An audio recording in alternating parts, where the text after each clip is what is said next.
you're thinking that sucks, you're right. But it's not all it ended. Welcome back to God's Garage. But I've got this end cut off. Use a little tape just to keep it from burning up. Gonna put a straight end on one end and a 45 on the other. So if you guys already know how these work, making the oil return line, and anytime you're using like an AN, there's a couple different styles. This is a normal AN. It's not a PTFE style. Check out one of my other videos if you want to know what that is.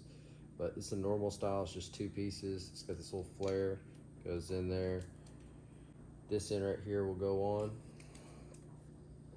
like so. I just want to try to make sure that the ends aren't flared out. One of the things that I do is I'll actually take a lighter, and if I see any stray hairs, any stray burrs or anything like that, just melt it down. Give it a nice smooth finish. With a smooth finish on the line, got the first piece of the fitting on, got it secured into the vise, then I got it tightened down so that it wouldn't go anywhere. With the lines finished, well, look at this. This guy's being smart. He's blowing the lines out with the air so he doesn't get a bunch of stuff in the oil. And then got to have a place to go. So I got this right angle fitting. It's going to go in there, but obviously, like most things, it doesn't want to go in there easily. So got to clearance it, which is a fancy word of using a grinder to make a way.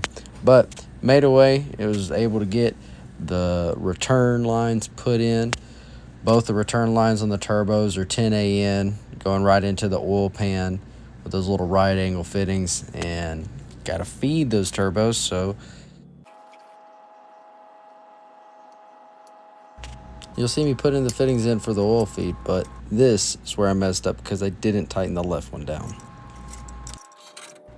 One line is longer. That's because one turbo is further away from the feed. You'll see me hand tighten them just to make sure that they stayed in place. But then it gets kind of sketchy.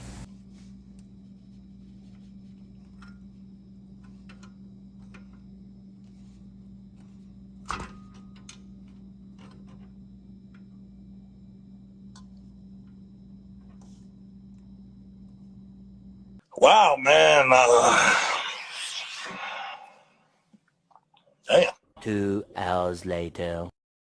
See, I knew things were going too smoothly, but after chasing the threads and making sure that there was more than just one thread and half a thing of gray RTV holding the fitting in, put it with a new gasket, and it was good to go.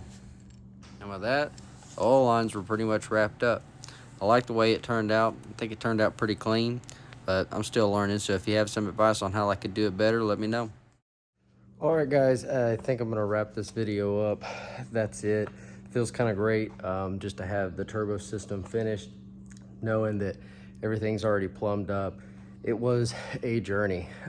If this is your first time making a turbo kit like it was mine, it's going to be some work. It's going to be some work. Every 2 hours that you doing a little bit of research and asking some questions will probably save you about an hour of banging your head against the wall and cutting things the wrong way or messing something up. So take some time and make sure that you get as much education as possible before you tackle this. Hopefully my video helped.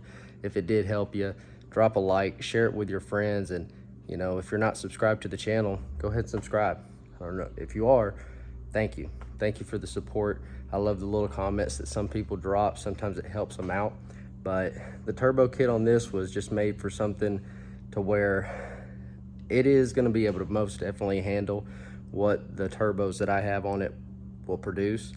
But if I want to, I can always upgrade these turbos, and everything else will be able to pretty much stay the same. The kit itself was definitely a task. Thank God for my friend Mark. He's got a channel himself called Shop Class with Dad.